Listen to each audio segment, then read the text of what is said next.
mes de diciembre, ya superamos la primera mitad del último mes de este año. Estamos, por lo tanto, verdaderamente entrando a la cuenta regresiva final de este mes, el último de este curso, el último del año. Estamos a las 7 en punto, una vez más, accediendo a sus aparatos radiales, a sus aparatos celulares, a sus computadoras personales, a su televisor, a sus pantallas táctiles e inteligentes, a todos los mecanismos que permiten que usted nos pueda escuchar en tiempo real, diferido, que pueda leer, que pueda darle seguimiento a los contenidos que desde aquí se generan y que están dentro de las noticias y dentro de los temas de los cuales estaremos hablando nosotros y nuestros compañeros en lo adelante. Queremos agradecer el privilegio de su sintonía, de su predilección, de su escogencia, y queremos devolver ese favor que nos hacen a través de un ejercicio responsable, de un ejercicio intenso, pero sobre todo capaz de ser veraz y de llevar las informaciones que consideramos son las más importantes, las que más afectan a las grandes mayorías de los dominicanos y a su proyecto de vida individual en todo lo que tiene que ver con el ámbito político, institucional, económico, los aspectos de temas internacionales, los reclamos comunitarios, regionales, municipales, de todos los ámbitos que puedan dar como resultado alguna modificación positiva, un llamado de atención a quienes dirigen las políticas públicas, a quienes están a cargo de generar el cumplimiento de los derechos que marcan nuestras leyes y constitución. Gracias por brindarnos esa oportunidad, la aprovecharemos bien durante las 4 horas y un poco más que a partir de este momento dan inicio. Agradecemos a los compañeros que nos anteceden, 2 horas de preparación, 2 horas que muy temprano informan a los dominicanos, el gran trabajo de los madrugadores, y desde ahora queremos, además de dar esa continuidad, pues también darle seguimiento a una tradición ya de casi 4 décadas, 38 años, al servicio de los dominicanos, el gobierno de la mañana y la Z101. Gracias por estar ahí.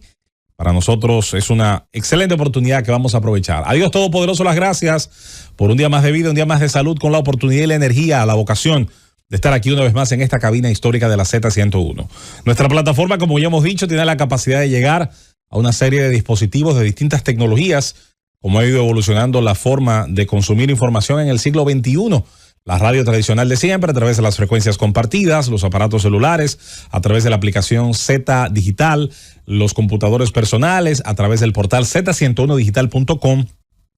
en su versión web, el doble canal de YouTube Z101 en vivo, donde tiene la oportunidad de vernos en tiempo real, y Z Digital para ir viendo la acumulación que se va generando de comentarios, de entrevistas, de participaciones, de programas especiales y demás en toda la programación de la Z101 y el gobierno de la mañana, en la televisión de siempre, la televisión tradicional a través de ZTV, en el canal 110 del sistema de telecable de Claro TV, abarcando toda la República Dominicana, Roku TV, cadena de streaming, así como también los perfiles oficiales de redes sociales en las plataformas masivas de uso común de la inmensa mayoría de los dominicanos y en general de los ciudadanos del mundo. Un abrazo a nuestra diáspora, a los dominicanos de allá, que nos escuchan todos los días y que hacen una rutina productiva de escucharnos. Toda esta variedad, todo este enfoque de diversos mecanismos para poder escuchar este contenido es parte de un esfuerzo extraordinario, de un esfuerzo mancomunado de la gerencia de esta estación que dirige su fundador y presidente, don Bienvenido Rodríguez Durán,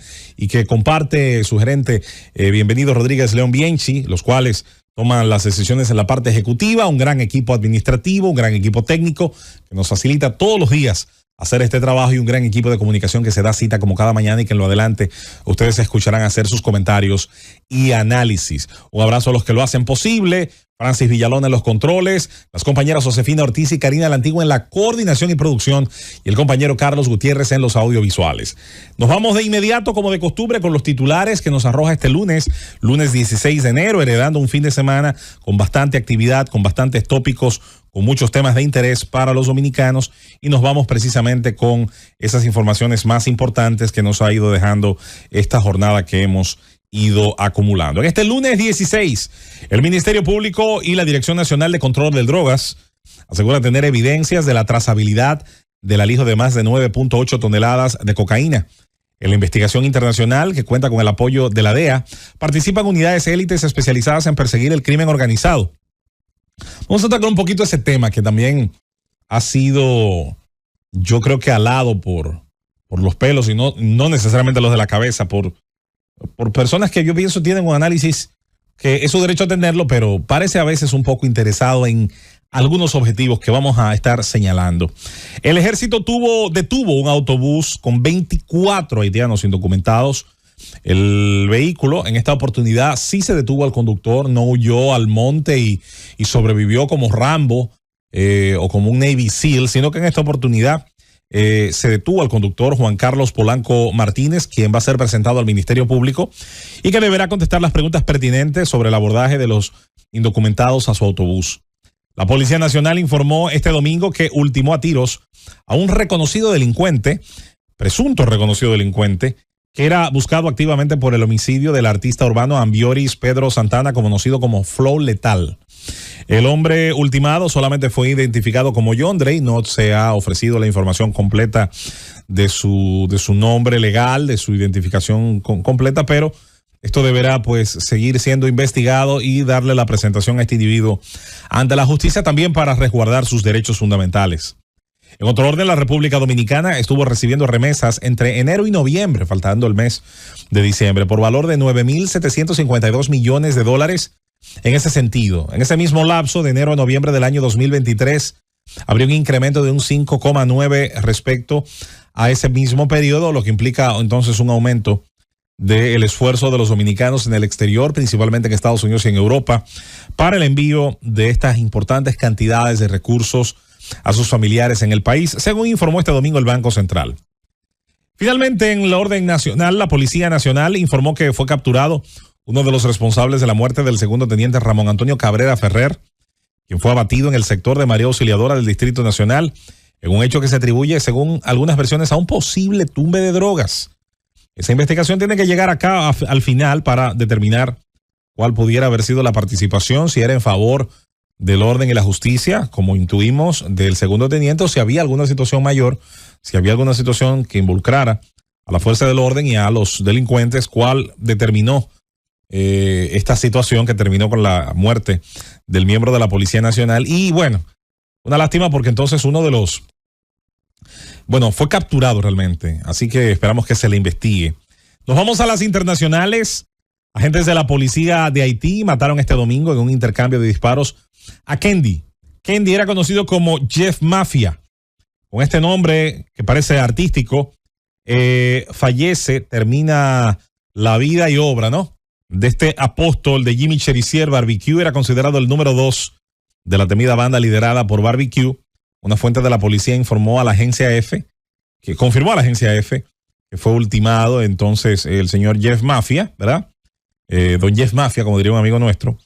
Y este grupo Vivir Juntos, Vivre Ensemble, pues ha sufrido un golpe importante dentro de los enfrentamientos que está teniendo con la Policía Nacional Haitiana y los grupos de soldados, de policías kenianos que están participando activamente en el territorio de Haití. Nos quedamos en Haití para decir que el Consejo Presidencial promete pacificar Haití para celebrar elecciones al final del 2025. Yo insisto que esto es una fantasía animada de ayer y hoy, que no entiendo la insistencia, casi la terquedad en hablar de elecciones en un país que al final del 2025 no va a tener claramente las condiciones, no sé si las de paz, lo dudo mucho, pero estoy seguro que no va a tener las de documentación individual y logística que puedan permitir esto. Mientras tanto, la Policía Nacional Keniana anunció que sigue reforzando su presencia en zonas sensibles como Druilar, Cité Soleil, Tabarrey y la comunidad de Kengskoff. Nos vamos al Oriente Medio, donde la aviación de Israel realizó numerosos ataques aéreos contra instalaciones militares de Siria en la gobernación de Tartus. Tartus es el distrito donde está ubicada la base naval que por muchos años ocupó Rusia y que actualmente pues vio movilizar su flota del Mediterráneo cuando perdió el control Bashar al-Assad del país. Y estos ataques se han estado produciendo contra las instalaciones y depósitos de municiones que pertenecían al ejército sirio, al ejército regular, aliado de los rusos, aliado de los iraníes, y que Israel ha considerado uno de sus principales enemigos en la región. Y con estos bombardeos se supone que se evita que importantes cantidades de municiones y armamento caigan en las manos menos pensadas. El presidente brasileño Luis Ignacio Lula da Silva fue dado de alta este día domingo por sus médicos luego de haber estado hospitalizado durante casi una semana para tratar una hemorragia intracraneal. Los médicos aclararon que el mandatario tendrá que permanecer en Sao Paulo hasta el jueves para exámenes de control, de seguimiento y por supuesto reposo. El presidente da Silva retorne de todos modos, así sea de manera remota, al mando oficial y con la participación que sabemos suele tener muy activa en el día a día de su país. La cadena ABC y uno de sus periodistas, o ABC en este caso, para no confundir con el periódico español, tendrán que pagar $15 millones a Donald Trump por una demanda de difamación. La demanda se interpuso el pasado 15 de julio en el Distrito Sur de Florida, acusando a Stephanopoulos de hacer declaraciones con malicia y conociendo que eran falsas. Me parece que entonces llegaron a un acuerdo fuera de la corte. Es lo que hasta ahora pues habíamos leído. De todos modos se anota ahí Trump una carta a su favor contra uno de los medios que decidió pues abordar el tema, tal vez no con demasiadas bases ya específicas, inalterables, y con esto entonces se apunta tanto el expresidente de los Estados Unidos. Vámonos con nuestro análisis de este día tras estos titulares que estaremos ampliando más adelante con los comentarios de nuestros compañeros. Miren, señores,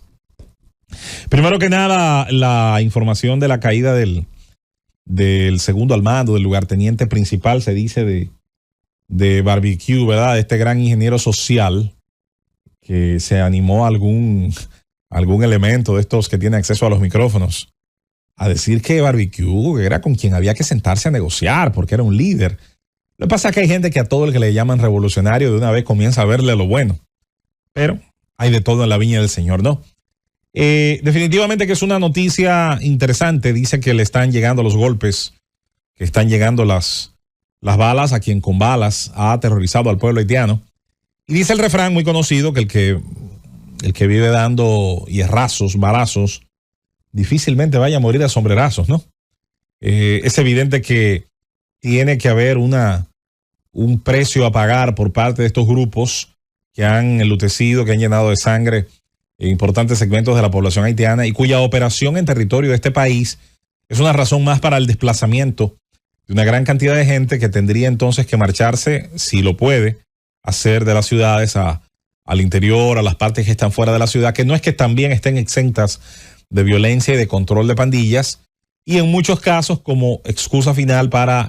hacer el intento de salir de su país, a donde el primer país afectado, la primera nación afectada por ese desplazamiento, afectada por esa presión demográfica, es la República Dominicana. Y lo es no solo por la facilidad de acceso y la cercanía, el cruce terrestre, la enorme cantidad de lugares porosos, permeables,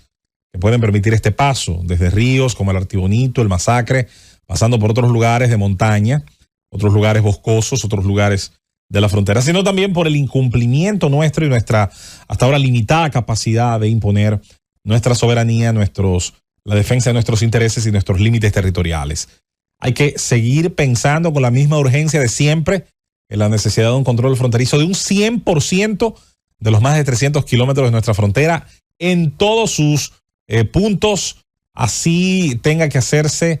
construirse, completarse todo el proceso del muro, y allí donde el muro a lo mejor no puede ser realizable desde el punto de vista físico por las características del territorio, entonces ya sea una valla, ya sea una presencia digamos, permanente de patrullaje, detectores de movimiento, lo que sea. Pero es necesario llegar hasta este punto. Hablando de amenazas a nuestra soberanía, en la doctrina militar del siglo XXI, donde ya obviamente la Guerra Fría hizo caer, desaparecer, al menos la insurgencia de motivos ideológicos, las guerrillas de inspiración marxista, fueran estas maoístas o fueran de cualquier tipo, nuevos peligros acechan al mundo. Y uno de ellos, y posiblemente el que más daño ha hecho, es además de las fronteras permeables que permiten tráfico de personas, de armas y de contrabando de mercancías, es el tráfico de drogas. Los grupos que lo estructuran y que generan control incluso sobre los otros elementos anteriormente mencionados se han convertido en la principal amenaza para la seguridad de los estados nacionales formales y de grandes capas de la ciudadanía. Y esto se ha logrado, entre otras cosas, o sorpresa, o paradojas de la vida, por el elemento de complicidad, sí, sabiéndolo o no, que en el que participan los estados formales de cada país del mundo, en la llamada guerra contra las drogas, en la prohibición del consumo de estupefacientes de cualquier tipo, y ante el efecto económico que genera este marco de lucha, insisto, contra las drogas, que genera el encarecimiento del producto que se trafica, que se vende, la cocaína, la heroína, el fentanilo, cualquiera de las sustancias que genere esta subeconomía, hace ricos, hace mil millonarios a quienes participan de ella, sobre todo desde sus puestos de dirección más importantes. Generan una cantidad de dinero, señores, que es tan grande, es tan alta, ha sido calculada muchas veces por importantes estudios económicos, y las estimaciones, cuando usted la suma, sería el PIB de alguna de las grandes economías del mundo, tal vez de las mayores 20 del mundo. Alguna de las mayores economías de esas que se mencionan tendrían el tamaño de lo que hipotéticamente se dice mueven dinero el narcotráfico con todos sus efectos directos e indirectos. Siendo así, esta enorme cantidad de dinero, esta cantidad de recursos que permite construir una muralla china, una muralla enorme, permite dinero suficiente para financiar, sobornar, permear todas las estructuras que se supone deben combatir este flagelo.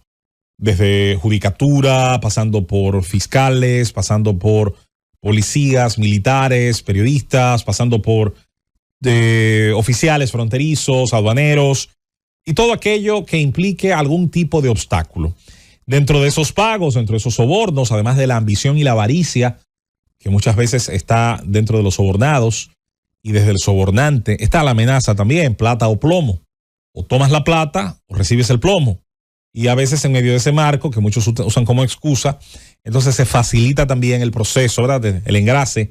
de esas estructuras que luego aceitadas, pues permiten el flujo importante de todas estas mercancías. La República Dominicana, que es un país puente entre un gran mercado productor, esencialmente las selvas sudamericanas, y un gran mercado consumidor, que es Norteamérica con Estados Unidos y Canadá, es también un país que tiene un problema de consumo. Se habla poco de esto, pero hay dentro del rastro de ilegalidad, de daño a las infraestructuras legales, a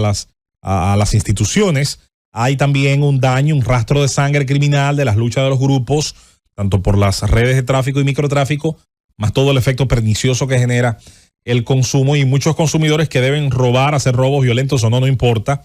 para su próxima dosis. Pero dentro de ese efecto está también el efecto sanitario, del cual se habla muy poco, y que genera un pasivo social importante de daño mental, de daño neuronal, de daño pulmonar, de daño hepático, de daño renal, de todas las partes de nuestro cuerpo y sistemas de salud que se ven afectados, y cómo esto también va generando un gasto importante de la sociedad en intentar curar, en intentar reponer a estos individuos que ya de por sí se van convirtiendo en un pasivo terrible para sus familias y para la sociedad en general. Y en medio de toda esta realidad, entonces el debate se banaliza. La gente que entiende que todo lo que es malo es una derrota, no para el Estado, que es permanente, no para las instituciones, que es permanente, sino para el que gobierna en el momento adecuado, como cuando gobernaba el presidente anterior y se hacían decomisos importantes en 2019-18, o cuando se hicieron otros decomisos importantes, o cuando se detuvo un camión cargado de drogas hacia la autopista Duarte. Hay quienes intentan en esto ver solo la ganancia del punto corto, del tiempo corto, y quien va a darle la razón a todo el que no sea el gobernante de la República Dominicana, a quien no digo que hay que dársela porque sí, sino esperar las investigaciones, y más si las mismas van a estar acompañadas del juicio de la influencia de otras agencias, incluyendo las agencias internacionales. Si esto ocurre, se espera la investigación. La República Dominicana, si bien es un país de paso de una gran cantidad de droga, hay que decir que no suele ser un país a donde se haga un hub de almacenamiento de drogas, y que la posibilidad de almacenar, como ha sugerido alguien, que la tenían ahí, la sacaron ahora para dar un palo de fin de año. No se puede ser, yo creo que no se puede dejar a veces de reconocer lo poco, por poco que sea, valga la redundancia, o lo mucho que puedan hacer las autoridades. Así que en ese sentido, en ese aspecto, hay que tener un poquito de cuidado a veces con las cosas que se elucubran. Guardar 9.8 toneladas de drogas que habrían tenido que llegar por otra vía con el riesgo que implica tenerlas en un solo lugar, ya sea porque pueden las autoridades, por informaciones, decomisarla, o porque pueden otros grupos rivales, sabiendo que están ahí, o por filtraciones que ocurren dentro de las estructuras criminales, luego entonces generar una situación de sangre, de plomo, de fuego, por ese alijo. No, por Dios. O desmontarlo de otra embarcación, tenerlo guardado, sabrá Dios dónde, con qué nivel de seguridad, para volver a llevarlo a un contenedor. Yo creo que hay gente que se está un poco como que desesperando un poco. Mientras tanto, la República Dominicana no ha dicho la última palabra a sus autoridades. No es verdad que hubo tampoco un reconocimiento tácito de las autoridades con respecto a que había sido aquí. Las declaraciones de uno de los voceros de la DNCD abrieron la puerta a un nivel de duda razonable o no, que no debió estar en las declaraciones, es cierto, porque la información institucional debe generar certezas y todo aquello que no pueda generar certezas, entonces se remite a esperar la investigación. Ahí se cometió posiblemente un error, pero ese error no convierte lo que dijo ese vocero en lo que dice el señor Arévalo, a quien ahora muchos ven como un apóstol de la verdad y simplemente está jugando a la papa caliente, entendiendo que su país o dentro de su país no hay estructuras o no hay condiciones para manejar este tipo de alijos y de cantidades de estupefacientes, tanto en otros países de Centroamérica como en Guatemala. Esto se convierte, por lo tanto, en una espera del término de estas investigaciones y que luego las autoridades, no importa quién sea el que enarbole la respuesta y que indique y que implique qué ocurre según lo que puede trazarse y lo que puede estudiarse a partir de los movimientos de la embarcación que lo trajo al país y de lo que los propios análisis forenses indiquen de lo que se recogió y de lo que se analizó en los laboratorios que tienen el mandato de ley para hacerle frente a estos casos. De manera que movilizar esto no es un juego de niños, implica unos contactos internacionales, implica una ramificación y un diseño del crimen organizado que está muy por encima de lo que las estructuras locales hasta ahora han podido demostrar. Además de que también, yo creo que hay que a veces entender que hay temas que son de país, que superan perfectamente cualquier coyuntura del presente en términos políticos y que se van más allá y que pueden ser afectar para siempre, sobre todo el prestigio y la marca de la República Dominicana en general. Así que veamos a ver qué produce una investigación seria, correcta, completa, que se lleve hasta el final en este sentido. Así concluye nuestra participación de esta presentación, de este bloque inicial del Gobierno de la Mañana, Gobierno de la Z101. Nos vamos a una pausa. Cuando retornemos de la misma, nuestros compañeros de cabina de este gran equipo estarán pues en sus puestos, prestos en los temas que eligen, que preparan, que seleccionan de los tópicos más importantes del país y del mundo, ofreciendo sus comentarios para construir la revista informativa más completa del país. El Gobierno de la Mañana. Acompáñenos. Llévatelo, Francis.